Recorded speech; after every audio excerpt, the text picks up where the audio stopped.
Hello and welcome back to the channel.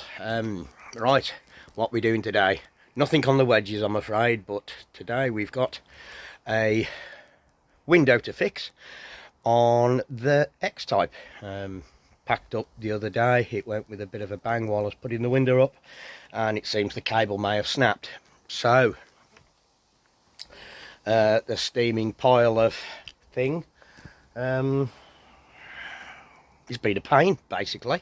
So right, let's get on with it, and let's see how we get on with it. So first off, get it unlocked and get the door panel off. Bear with.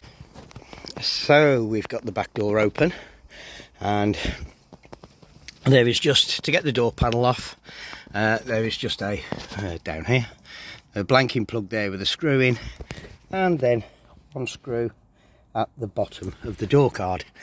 There are some clips, obviously top and along the bottom and the side, so once those are prized off, it's just a case of lifting off the door panel, which I've already done. So as it's already unclipped, most of them have actually broke anyway, which is understandable. So you've got the door release cable there, so all you have to do is unclip it from there, that holds the cable in, and then unhook it from there, and then twist and pull apparently. So let's position this so I can get that off, and that is the door card undone. Really I suppose I should undo these cables, but I think the main one I need to undo is the speaker cable there. We'll see, and then I have to peel all this stuff off, which has been glued on. Really nice. But it's still tacky enough, so I should be able to peel this off without ripping it, I hope. And yeah, nice. We can get to the regulator somewhere.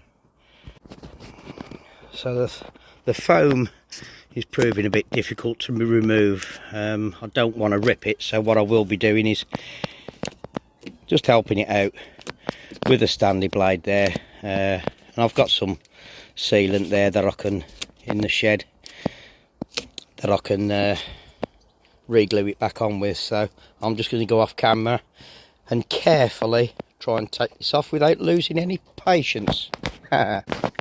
Okay, so my patience went good and proper, so it was just easy just to put the knife through it and I can re-glue it back on. Now, looking at inside the door, if I can get the camera in there you can see the bit that the window's supposed to sit in, and the window's up here. Now I've just operated the windows and this is all working fine, but it looks like something has popped out of the window there, because the window, can't actually see it from here, but the window does have a hole in it. So I'm guessing that that peg thing there is supposed to be, I'm looking at that bit there, it looks like that's supposed to go through there, so it looks like it's come dislodged for some strange reason. Look at that. Not 1 ounce of rust treatment in here at all. What an absolute pile. Shocking really. And you know, they wonder why cars rust. There's probably more anti-rust stuff in the Ambassador than there is in this. Unbelievable. Shocking. Okay, so just to make life a bit easier, I've actually took the window regulator out, and that's all it is. It's just that there.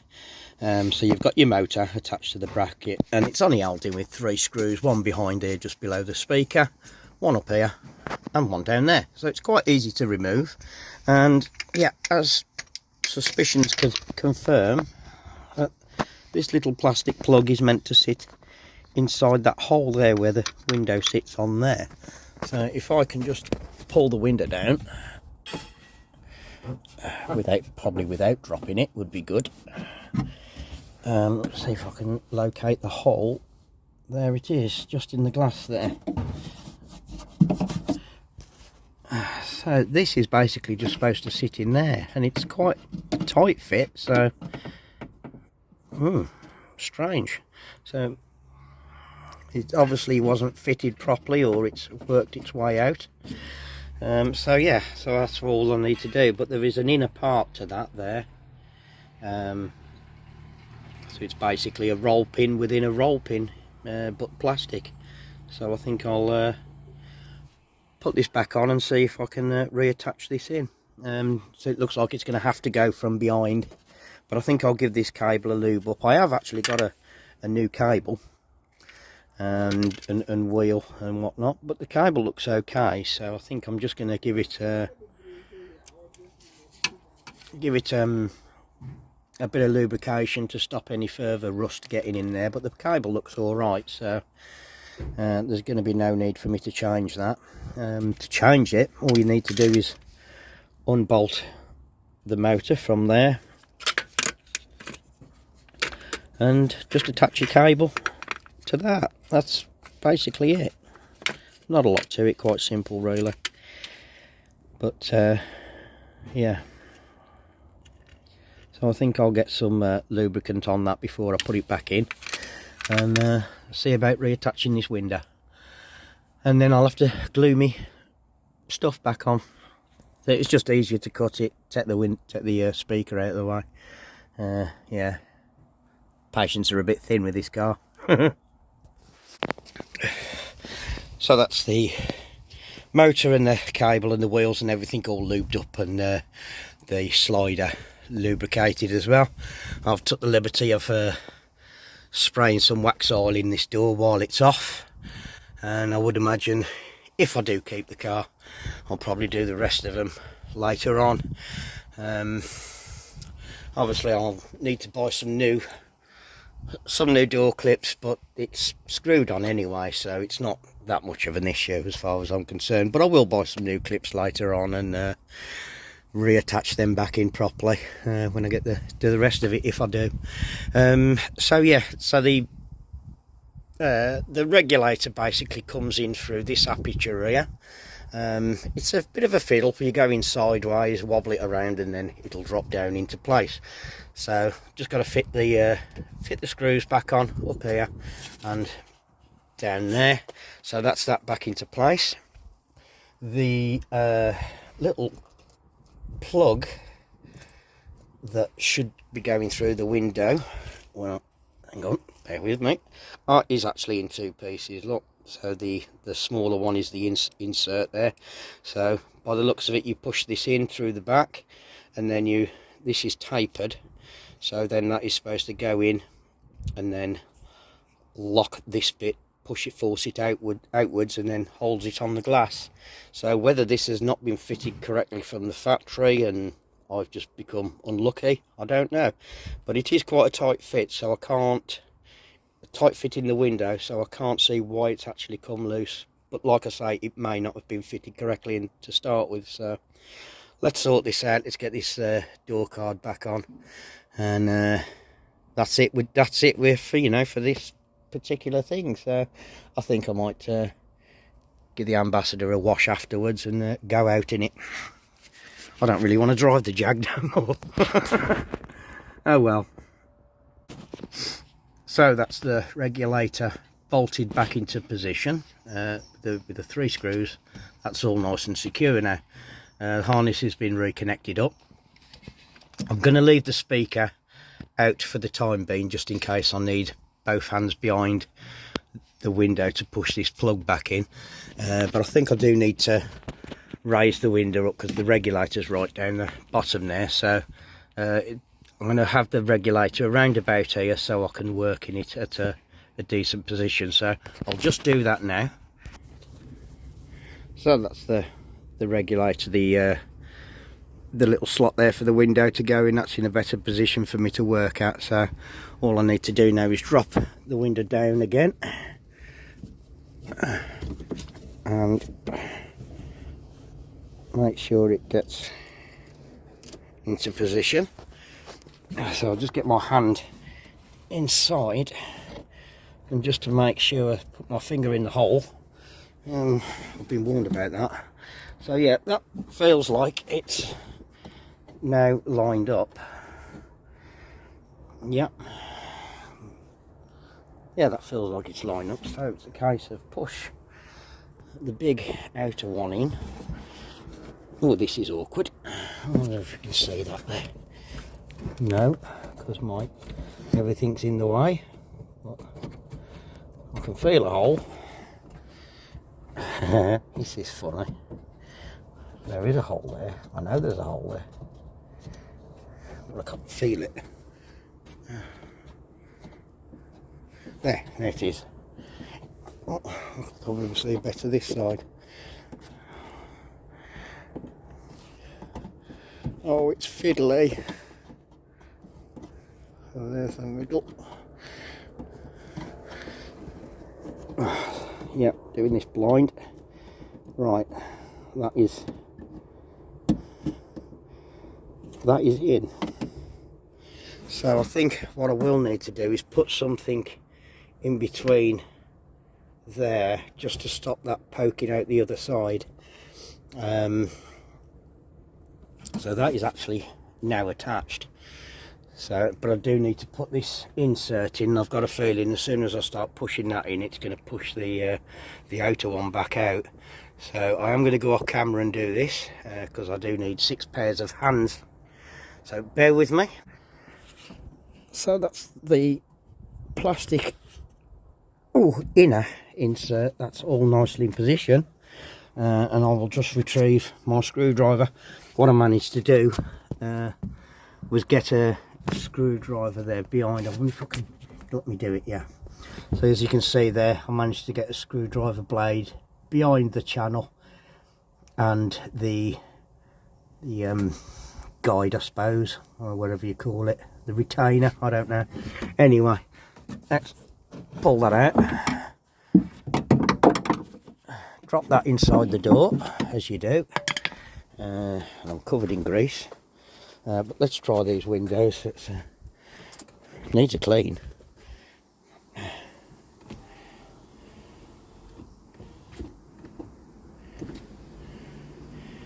There we go, one working window.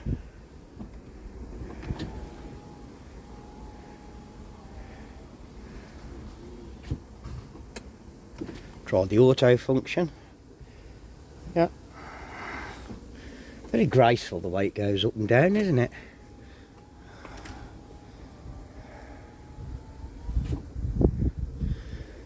Right, that's it. Let's put it back together so I can go and have a bacon sarnie. So I've just screwed the speaker back in, and I've just applied some black silicone sealant there, and I'll just let that go a little bit tacky. In fact, no, I won't bother. I'll just stick this back on as it is, sod it. As long as it goes as near as damn it.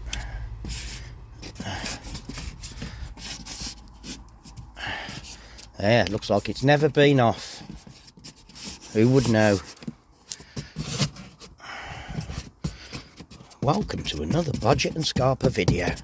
So there we go, it's on.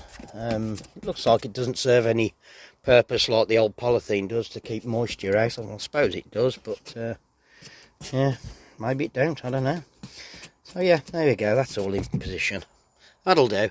Let's bang the door card back on. So all I need to do is reattach the cable and secure that there, and then the panel basically just goes straight into them. It doesn't hook on anywhere. No, it's not like the older door cards where you hook it on and then push it on. This basically just goes straight on, and it's secured with a screw down here and a screw there. So yeah, I'll buy some new clips later on. I wasn't sure what was behind this door card, so I can get some off eBay anyway. And yeah, let's put the door card back on and close it up. So if you are interested, this is the kit I actually ordered from eBay. So basically, I don't know where that spring goes. Must go somewhere. But you do get oh, there's another spring in there, so it must go in this to hold the cable. So you do get 2 new cables. Whoops! Yes, you do get 2 new cables, a guide wheel, which this goes on to the motor, and you've got both cables there, so one goes that way and one goes the other way, and then you've got a new slider as well. Yeah, I could have replaced all this, but don't really see the point. Not sure why you get a new wheel unless the cable does start to cut through it. That could be the reason why you get a new wheel. And obviously a slider, it's going to wear, I guess. But yeah, this was £9 off eBay. But believe it or not, the kit comes from Germany. I couldn't find anybody in this country that was stocking this thing. So yeah, this came all the way from Germany, would you believe? But it only took 3 or 4 days to come, so I was quite impressed, you know, with the delivery time. I mean, I ordered it last Sunday night, and it arrived by, I think it was Wednesday or Thursday, so I'm quite impressed with that. But obviously I've got some spare cables, and I'm not sure, I think looks like these guides are handed, and I would guess that the wheel is as well. So yeah, it does say here that it's for the right hand rear door, which is fine. Yeah, I've got a spare kit, but if ever I need a cable, which I would imagine would be the first thing to go, if the other door does start to play up, then at least I know what to look for. So yeah, so I don't need to fit that, but it was only £9, plus with the postage from Germany, it worked out about £18, which is cheap. I didn't have to go anywhere for it. I just ordered it off my phone and away you go. So good. Unfortunately, I didn't need it. She's all back together again now. Door cards on. It's fairly secure. That'll do. Yeah. And just to make double sure, we have a working window. Lovely.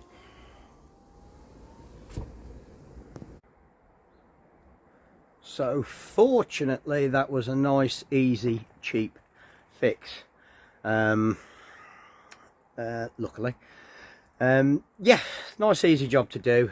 Fortunately it wasn't the cable, it was just something had fallen apart. Who'd have thought? Right, so that's it for this video. No doubt I'll be back again real soon. Maybe one with Ricky, who knows. Keep an eye out for that one. We may be doing something on Agatha, maybe. And hopefully pretty soon we'll see another video featuring this, when I can get some paint on it and get that wheel arch finished off. And hopefully get some paint on it, get some wax on it, ready for the winter, and hopefully have her back on the road real soon. Again, the jury's out on the Jag. I really don't know at the minute. However, an update on the Jag. I used it again the other week, last week when I'd done the windows, and it didn't play up. It didn't misfire or anything like that. So I don't know what's going on with it at the moment. But like I say, I've got my code reader with me in the car, so when it does misfire, I'm going to plug it in, see it. And I've got a feeling could be a coil pack going down, but like I say, in the other video that might get online, I'm not sure. I'm not sure how that system works on the car, whether it detects the misfire, and then if you continue driving it, it puts it into limp mode and shuts that bank down, but will also put the fault codes up for the rest of the coil packs. So I don't know how the system works, but I've got a feeling that's how it does. But anyway, the jury's out now whether we keep it anyway, because in 3.5 years I've only done 10,000 miles in the car, and it's expensive to keep, because obviously, you know, tax is nearly £500 a year on that car, plus the insurance, and whenever you do go out in it, it costs a fortune to run at the moment. On E10 fuel, it's terrible. Fuel consumption is right down. Round towns, normally I would have been getting around about 25 to 30 driven carefully. I'm getting nowhere near that at the moment, so I'm not sure if E10 might have a problem with that particular car. And I have heard horror stories where people have run E10 cars, they've been fine, but another car has been absolutely awful with it. So this could be one of them, I don't know. But now I actually do just stick to E5 in that car, although it, according to the book, it's supposed to have, you know, normal fuel, but I'll go on super unleaded now every time with that car, same as I do with the Ambassador anyway. There's no way I'm risking E10 in the Ambassador because it sits for quite a while. I've got the works van there that I use all week, so all the cars, whether they're running or not, will sit from week to week. So that's it for the time being. That's a quick update on the fleet. We'll hope to get something done on Mrs. Wynne. The Jag is running for the time being and the window's now fixed. The Ambassador is just the Ambassador, the Mighty White, just brilliant. It just needs a wash, which I'm going to do now. So that's it for this video. All right, hope you like this one. Give it a like, subscribe. Hello to all the new members. Hello to Ricky. Hello to Sarah. How you doing? Right, that's it for now. Right, I'm going to go and do something else. Right, have fun everyone, take care, stay safe and all that, and be good. Merry Christmas, Happy New Year, Happy birthday, Happy anniversary, Happy Easter. Laters.